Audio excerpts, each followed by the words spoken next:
This is Talk Sports Extra Time. I am Mike Graham. He is Mike Parry. Together we are the two Mikes. And I must say, looking very dapper this evening, Mr. Parry. Very nice to see you. Yeah. Dapper? Yeah. Have you had something done? No, not at all. You know, I just keep myself... had a bit of a quaff of something. No. Kind. Just keeping myself in shape, mate. You know, you never know when that moment of magic will suddenly happen in your life, and I want to make sure I'm prepared for it at all times. You've been waiting a long time for a moment of magic, haven't you? yeah. You know, I have to say, half a century's gone by, but there we go. Yes, and some. And what about Michael Gove project? I think he's got a great idea to get kids out there running, punishment running. What's wrong with it? I love it, and nobody's made the point so far, and all the people you spoke to on this issue, which is a very important issue, and I'm delighted that you hit on it as your lead item in your show tonight. What I always remember are things like The Loneliness of the Long-Distance Runner, right? The book. Remember that? I remember... And the film as well. And the film, absolutely. Tom Courtenay, I think. Tom Courtenay, that's right. And I remember the stories that my dad used to tell me about national service and that kind of thing. It made men out of boys. Yeah. So sometimes the points that these people are making, that these children might associate running with punishment, well, no, actually, it might go the other way. Exactly. These children who are now being brought up in the laziest sort of society we've ever had, where we've got too many couch potatoes, too many obese children, too many kids who get everything for nothing out of life. Suddenly to be told, well, you know, this is pain and reward, this is punishment and encouragement, and it changes your life. And I bet you a load of the kids who will be delivered this punishment and told to do it will later in life turn round and say, the thing that changed it for me was being made to run. Because I suddenly found they're never going to want to do it voluntarily. Of course they're not going to do it voluntarily. And we've discussed before, I do a lot of walking, as you quite rightly say. The endorphins in your brain turn you on, and it makes you a better person. And nothing wrong with it at all. I was a shocking runner at school, right? But I always managed to, find a way to make myself great. For instance, in the 1500 metres, which is 4 laps of the track, right? I don't know why they're metres, by the way. What's wrong with yards? There was one of the things that always was metres before anything else, wasn't it? It was ridiculous. The 100-yard sprint was always what I started off at school, and then it turned into the 100 metres, and then the 1500 metres. Well, I remember in the States they used to have the 100-yard dash, didn't they, for a while? 100-yard dash, that's right, yeah.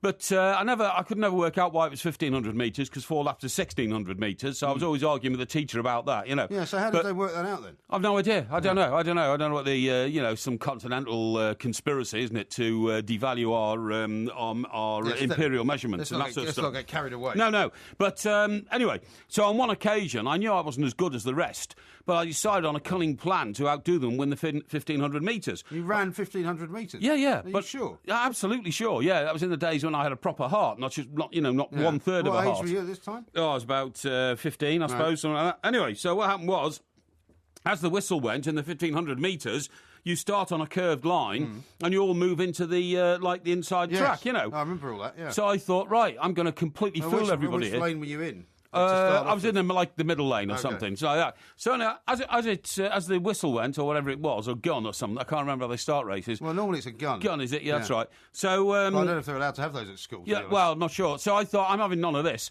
So I just went off on a sprint, literally. Right. So everybody else was looking at me very suspiciously, but I sprinted off. This was not the sort of tactics you see David Bedford using. No, of course not. It was completely bamboozled everybody. So I went sprinting off, and I thought, if I've got the stamina, I might be able to do it.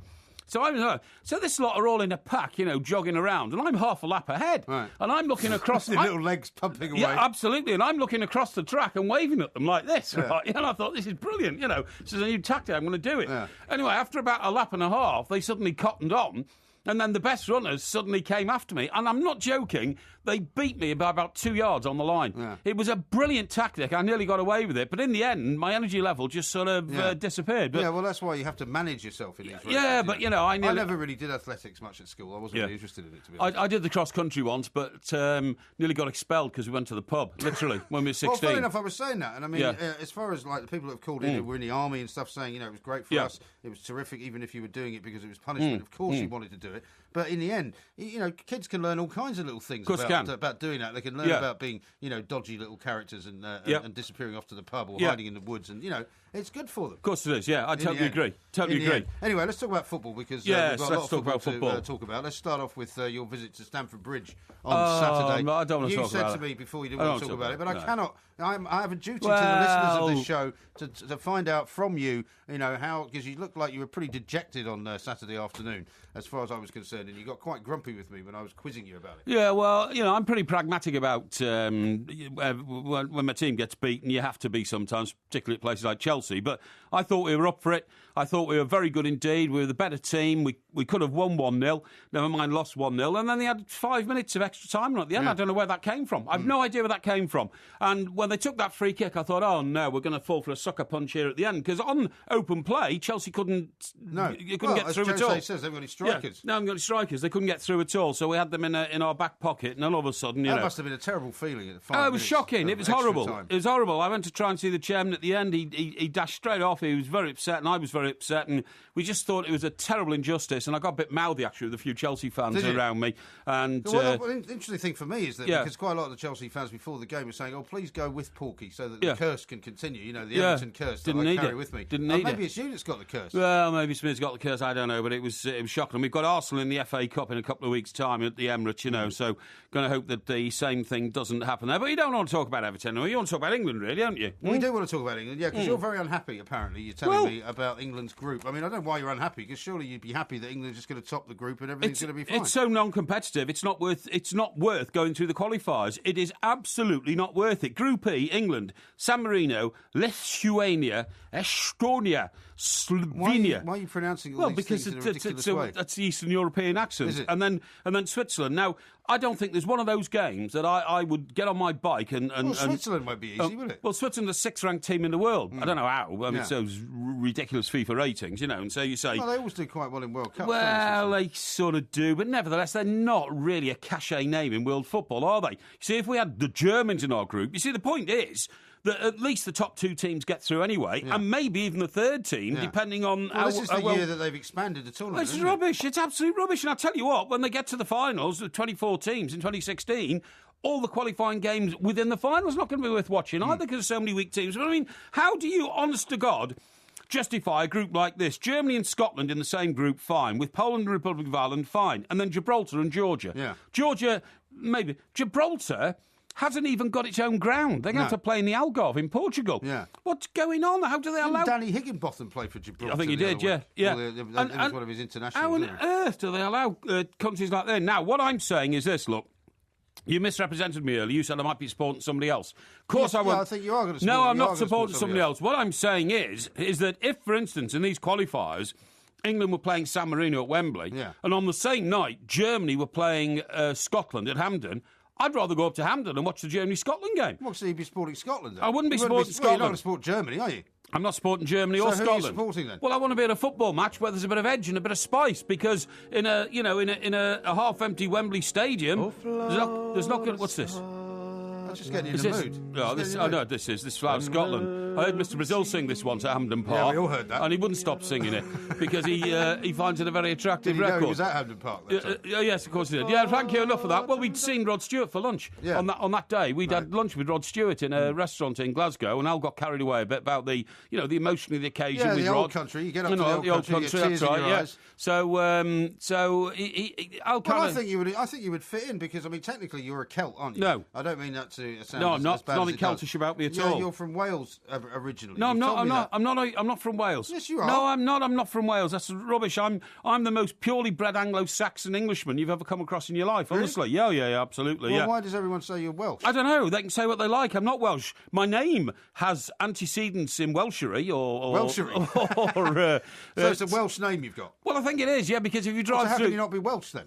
Well, because I'm not. I mean, if your name is, for instance... I mean, my name's Graham, which is a Scottish name, right? There's an ancient clan. Yeah. And I wouldn't pretend that I was Anglo-Saxon. Yeah, because both my parents are from Scotland. Yeah, okay. Well, Matthew Letizia, he's got a French name. He's not French, is he? He's from the Channel Islands. Yeah, but he's not French, is he? And it's a French name. So, he may have some French antecedents, though, but I bet in the Channel Islands there'll be a lot of French people. If you drive through some of these little villages in Wales, you see, Parry the Butcher, Parry the Mill. I passed a Parry Road the other day. Did you? Oh, excellent. Where was that? In South London. Oh, right, okay. Parry the Bread, Parry the flower, parry the daffodil, and all this kind of stuff. So don't you think that Parry then would suggest that you might actually have some kind of Welsh connection? I'm not denying that it's, I was born very close to the Welsh border, so maybe somebody 1,000 years ago apparently Matt Letizier's great-grandfather was French. Was he? Yeah, tripped across the border or something like that. French. No, it doesn't make him French at all. That's nonsensical. Also, if you think about the history of this country, the Normans invaded from the Battle of Hastings. Yeah, but the Normans were actually English. Yeah, well, no, they weren't. They were French. They were. No, they weren't, honestly. We've had this conversation before. The point is that nobody really in this country can claim to be purebred anything. Well, I think the you whole can. country has been mixed for years. I'm not a Huguenot or a Viking or anything like that. I'm a, purely bred Anglo-Saxon. With some Welsh in you? No Welsh at all. Just, I think you should go and support Scotland because I think Scotland have got an opportunity to do very well. Yeah. There are some who actually think that Scotland are not even going to qualify. I mean, they've got a tough group. Yesterday saying that actually, Poland are better than Scotland. Well, Germany are obviously better. The Republic of Ireland are better than Scotland. Yeah, it could be, but if Scotland under Gordon Strachan, anything's possible. Yeah, and if they finish third, they've got a chance of getting through. But there's some other groups there which are absolute garbage as well. Like Group H, Italy, right? Guess who Italy have got? Malta, Azerbaijan, Bulgaria, Norway. Who? What was that last one? Bulgaria. Bulgaria. Norway and Croatia. I mean, Croatia used to be good, and they don't seem to be any good anymore. Scotland beat them, though, didn't they? Yeah, they did. Yeah, but I mean, once you've had Italy and Croatia in that group, you've got nothing. So and what do you want exactly? Do you want? Well, what about France's group? Look, they've got Portugal, right? That's the one decent team. Then Albania, Armenia, Serbia, Denmark. It's all garbage to me. Serbia. Well, everybody was against the idea of them expanding it, but funnily enough, the countries that were for them expanding it were countries like Scotland and countries like Wales, because they never get a chance to go to a tournament. Northern Ireland got a great chance of qualifying in their group. They've got Greece, the Faroe Islands, but absolute joke. Finland, Romania, and Hungary. So they've got a chance of getting through, which is a good thing. But at the expense of a tournament, which is going to be reduced to rubble. Here, there's a chap in the Daily Telegraph this morning. His name is Alan Tyers. England's qualifying path to Euro 2016 is so dull and straightforward it needs jazzing up. Here's how. He's suggesting that in the game against San Marino, England should only field 10 players and put up the vacant 11th place in a competition for a fan to put on an England shirt and play that night. You could never imagine the FA doing anything as because we'd still beat them with 10 men. I think that's a great idea to jazz that up. I mean, San Marino, basically, Mike, is a field somewhere in Europe that nobody's ever been to. They don't play in San Marino because they haven't got a stadium, they haven't got a railway station, a road, a railway track. And they're all amateurs as well. They're all amateurs. It's garbage. It is garbage of the highest order. And the point is, this is all done by Mr. Platini, I think, in order to try and gather in a few votes when it comes to voting for the next boss of FIFA. And he'd like, the people and all the representatives from non-footballing nations, like blinking Gibraltar, San Marino. About what? Why are you so worked up about this? Well, because it's ruined the competition. It's not a competition. Come off it, Mike. Are you going to tell me you're not going to go to Wembley to watch any of these games? Well, I don't know. But all I'm saying is, what possible competitive edges are in England, San Marino at Wembley, England, Estonia at Wembley, England, Slovenia, England, Lithuania. I didn't even know Lithuania was a country. I thought Lithuania was a fictional place where Dracula lived. And, That's Transylvania. Well, okay, but it's the same thing. Which is also not fictional. Well, it's got an ania at the end, doesn't it? And that's, and that's why I probably mixed it up. I don't know what you're laughing at, because it's very easy to mix it up. Eh? I can't believe what you just came out with. Anyway, we've got to stop for a moment. Mike Parry will be back with another geography lesson from Europe.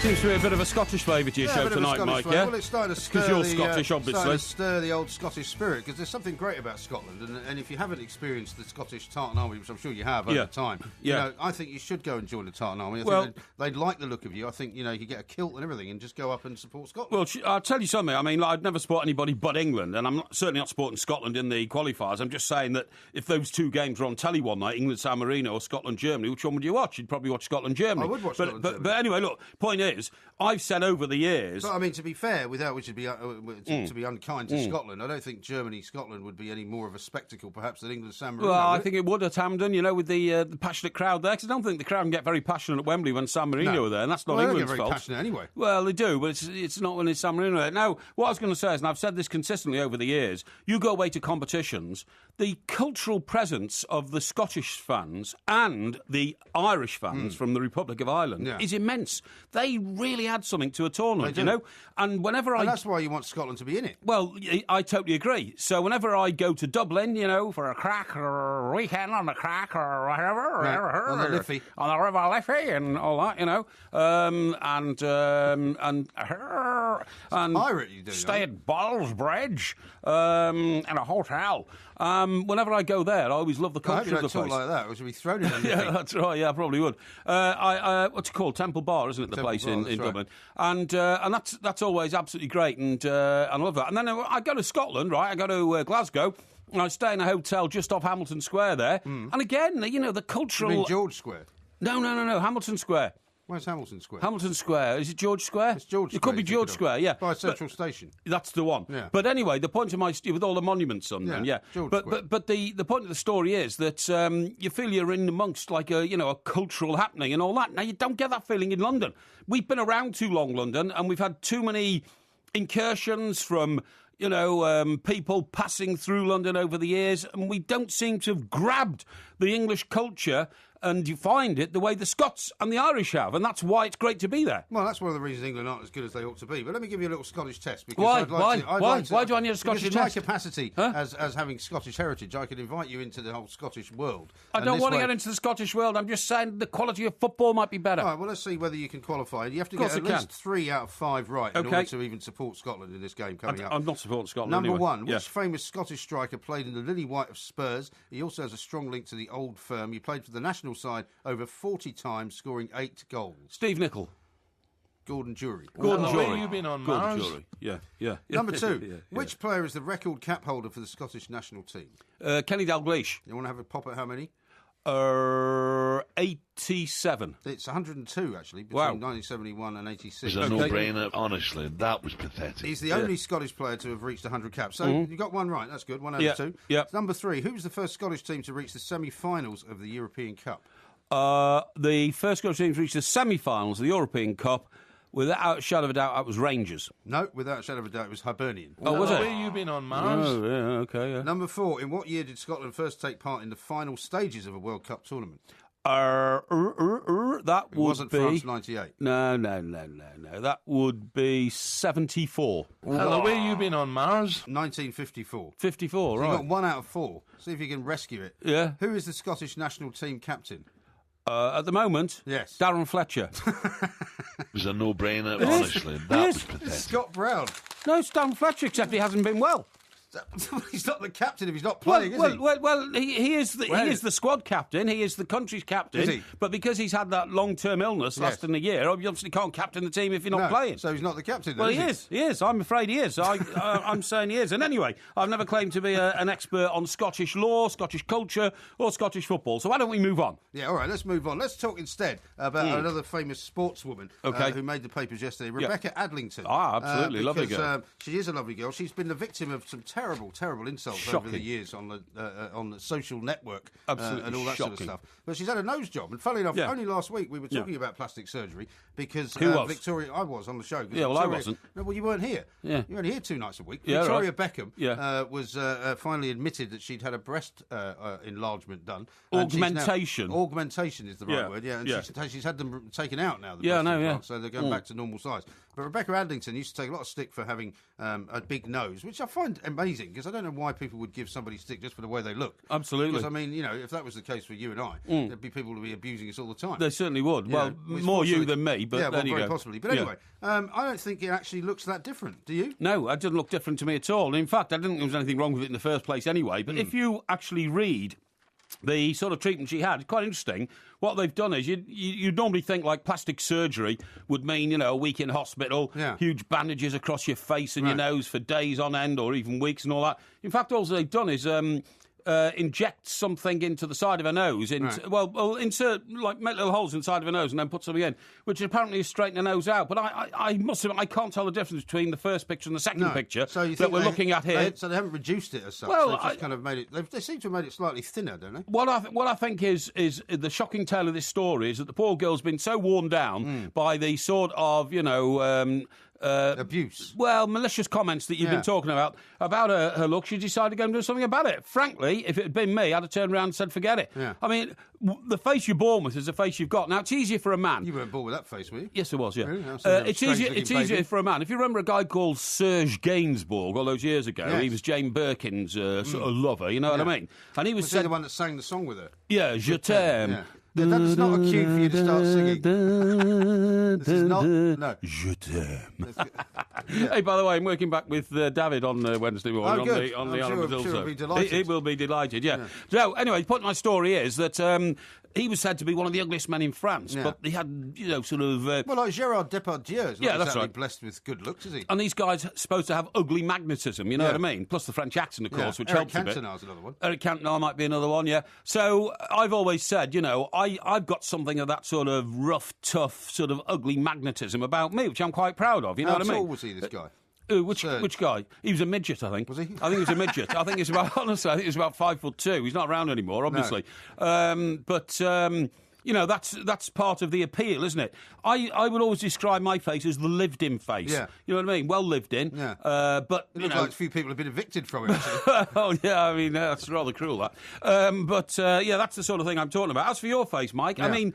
Yours is just a pudgy face. What can you do about it? Well, I've always been fortunate to have a pudgy face, actually, because what it means is that you don't have any wrinkles. People are always saying to me, how come you don't have any wrinkles? But the reason I don't have any wrinkles is I don't have one of those kind of very gaunt-type faces. Yeah. Like Alan Brazil, I mean, he doesn't have any wrinkles, does he? No, Al doesn't have any wrinkles, no. But Al's face is in constant use.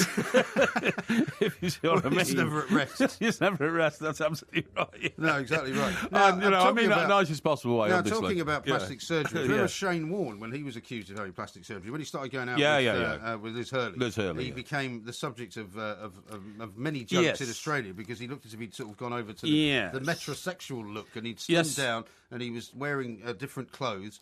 He's been in the news recently, hasn't he? But he's denying that he had a little tryst with Michelle Mone, who happens to also be from Scotland, of course. But she's a friend of yours as well, isn't she? Well, I know her a bit, yeah. Yeah, that's what I mean, she's a close friend of mine, but certainly we used to see each other quite a lot in Scotland when there were sort of do's on and stuff like that. I see, yeah, and a little peck on the cheek and that sort of stuff, something like that, yeah, something like that. Okay, yeah, well... Very nice woman.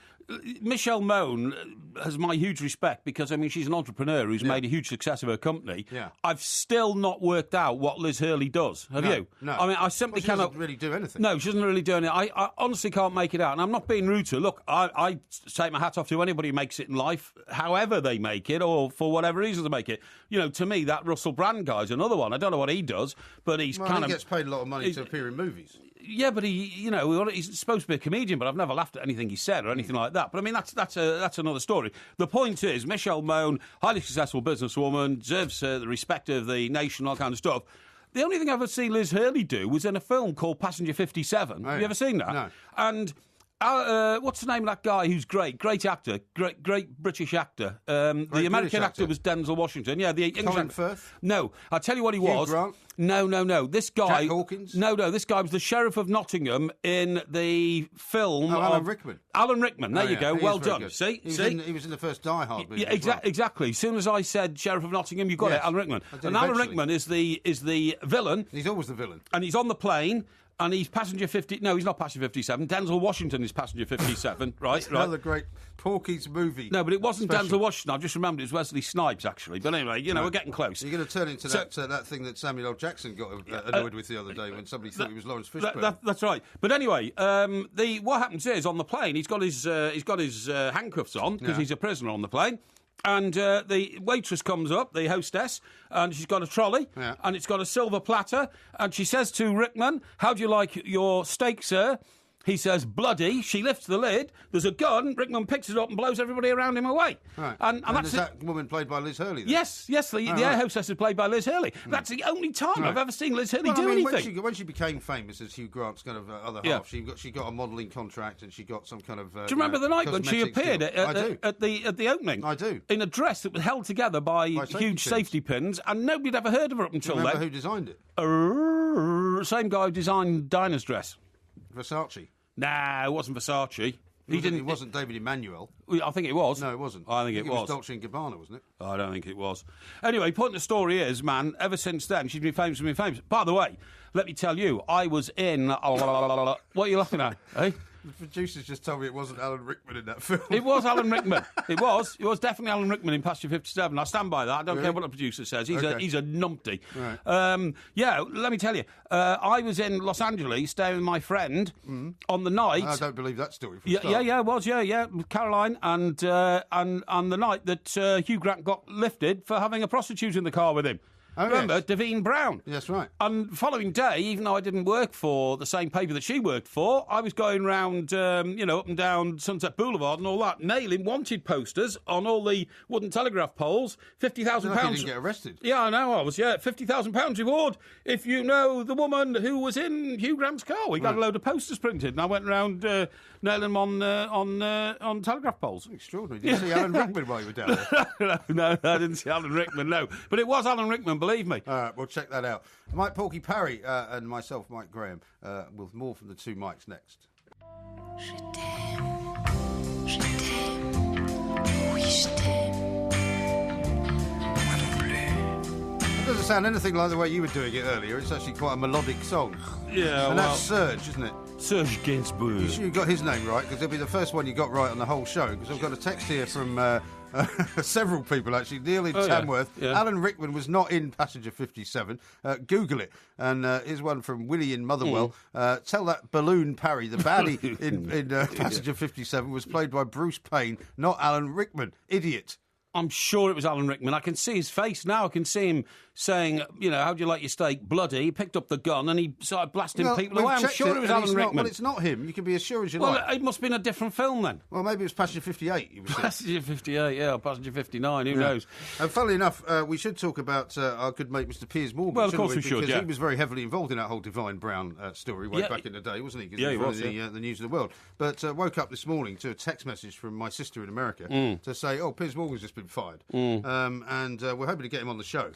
But we so far haven't managed to do so. But hopefully sometime this week he might come on. But he was remarkably sort of high-spirited, you might say, Sanguine. on the social network earlier. He just sent one out saying, good morning, I blame Kevin Peterson. That's right. And basically he's admitted, as you actually pointed out not many weeks ago, that Piers Morgan kind of taking on the entire nation of America over the gun law and taking on the gun lobby might end up being sort of the wrong choice for him to have made. And I think he's finally admitted that. The only thing I can say about that is it's such a polarised issue in America, between liberals and right-wingers, really. Yeah. That's basically how it divides. Which is pretty much how it splits down the middle. There's not very many kind of in the middle at all. No, there's not. And you're going to alienate 50% of the country by doing that. And that's the problem, And look, I admire Piers for taking a stand there because he feels very strongly about it. But there's no doubt that it was the right thing to do from our point of view, but the Americans just don't see it that way. Well, the point is, is it difficult for a Britishman to go there and question their culture based on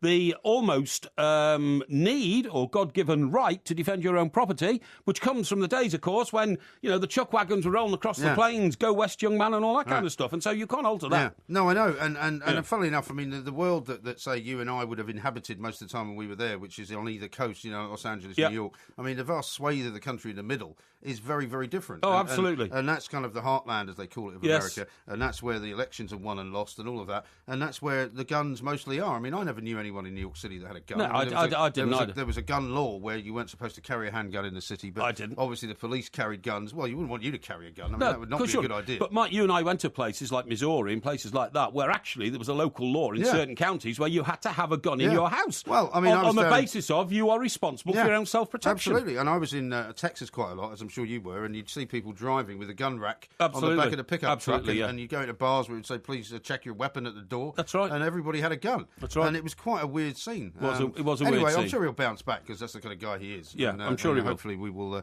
hear from him soon. I've got something else I want to talk to you about here. Go on, then. It's in the paper here. Right. From the boss of Google, story from New York. Robots will outsmart us by 2029. Apparently Google has spent billions of its 57 billion fortune quietly buying up the world's top robotics company, including DeepMind, which is a British company which specialises in machine learning. Now, this is almost like if you can remember that Arnold Schwarzenegger movie, The Terminator. Do you remember that one? I never watched it because I didn't like Arnold Schwarzenegger. I can never understand what he was saying. Really? No. He says the same about you. That's a bit I went to his wedding, You didn't, did you? I did, yeah. Not as a guest. No, that was the time when I had the terrible experience with Arthur Ashe. It was long, obviously, before Arthur Ashe succumbed to AIDS. He got infected blood from a transfusion. Terrible. But it was one of those days. I was working on a Saturday, and he was married. He was getting married up on Cape Cod, the Kennedy compound. Yeah. And I got a call from one of the papers in London. They said, "Can you get up there?" So I got out to the airport.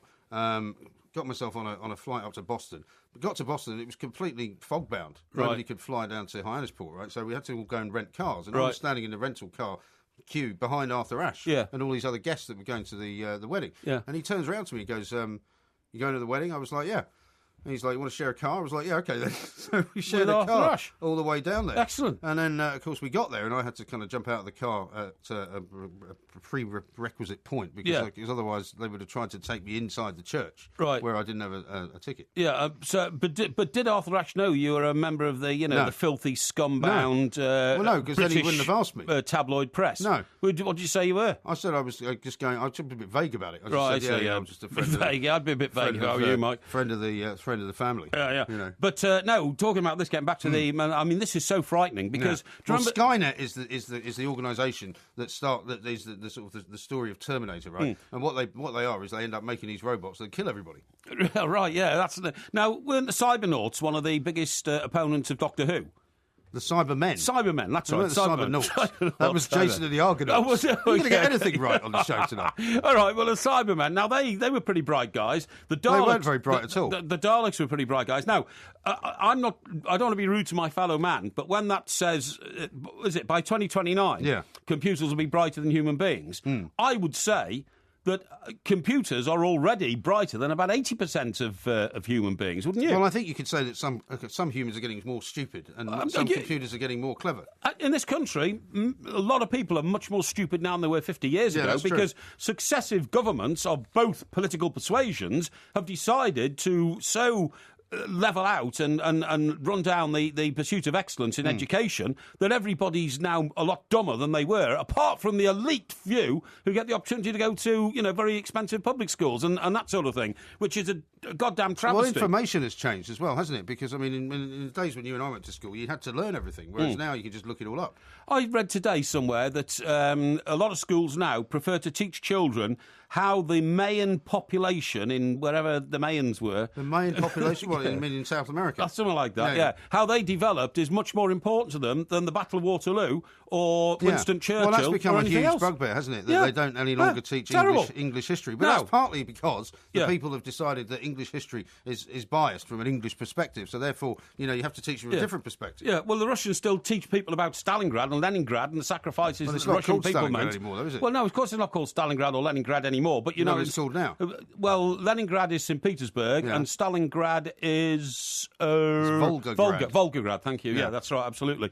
But no, the point I was going to make is that on this basis, it's a good thing that actually robots will be brighter and more intelligent than humans, because humans are becoming so stupid that we need robots to actually keep the world progressing, because if we don't, the world will go backwards. Yeah, but you might end up working for robots. We've worked for a few of them already. Yeah, we have actually. Yeah. But there's nothing wrong with working with a robot if a robot's brighter than you, unless the robot becomes a sort of dictatorial but you might have one of those robot. Situations with a robot where you don't. Because I saw, funny enough, I was thinking about you the other day. There was a piece about how men nowadays are actually marrying their equal. They're getting into sort of romantic liaisons with women of the same kind of intellectual path. Yeah. Because you have always been one of those guys in the past that's always wanted to go out with people who are more stupid than you. Oh, no. That's a terrible insult. Which hasn't been that easy to fight. That's a terrible insult. It's true. No, what you're saying is... The actual headline was, marrying the secretary is a thing of the past. You went out with a load of secretaries, always. I did. I went out with about 20 secretaries, actually, during the course of my 20s and 30s, because you never went out with anyone who was on the same kind of job level as you, though. That's what I'm saying. Well, that was difficult, because I was a high flyer, Mike, in the world of journalism. Well, couldn't you find a high-flying woman? Well, not really. You couldn't, it wasn't easy to find somebody on my intellectual equal. No, but you weren't looking for one. That's what I'm saying. Well, maybe not. But to find a woman who had the dynamism, the go-ahead look in life, the sheer damn determination to get on, and all that kind of stuff. It is difficult to find people like that. It is. But, so what you're saying is that you're now no longer. I mean, you're not in the market for somebody who's below you now. You're in the market for anybody really.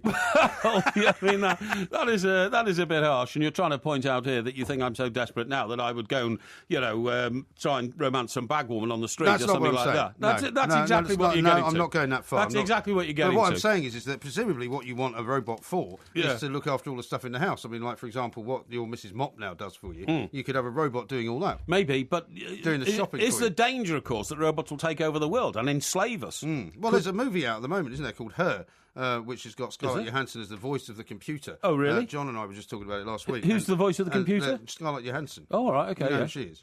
Yeah, of course I do. Yeah. Okay. Well, you never see her; she's just the voice. And this guy has a sort of relationship in the end with this speaking computer because your phone now speaks to you. You know, your computer can speak to you. Yeah. And your car speaks to you. Your car speaks to you. All the What time. sort of voice has your car got? It's got a woman's voice. Has it? Yeah, definitely. Yeah. Has it got an accent? I think it's quite a sophisticated English accent, from what I can recall. Yeah. So you could find yourself becoming infatuated. Mind you, I can get my car to speak to me in German. Can you? Yes, I can. Yeah. Well, how do you do that? Well, it's put on the German channel. Kick it a couple of times. or whatever. No, you put on the German channel. Or it can speak to me in French. Incidentally, Mourinho, the incident you were talking about earlier, about him, Oh, the thing on French TV, yeah. Which, by the way, I don't think he did do deliberately. But what's interesting is he spoke in fluent French. Yeah. How many languages does this man speak? Yeah, well, this is why the guy's, a genius in He speaks ways. English brilliantly. He obviously speaks Portuguese because he's Portuguese. Exactly. He worked in Spain. He worked in Italy. Yeah. He's never worked in France, but he spoke fluent French. I mean, well, again, this is part of the problem with the education in this country. Of course it is. Where people are not taught foreign languages. No. I mean, I'm as bad. I mean, pidgin French for me.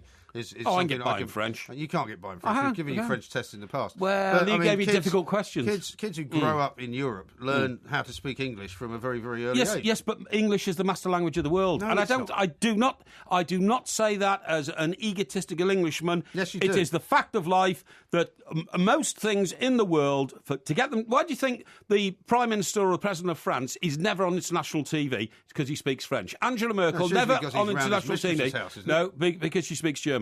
That's why the only politicians who ever get on global TV are those who speak English. Yeah, right.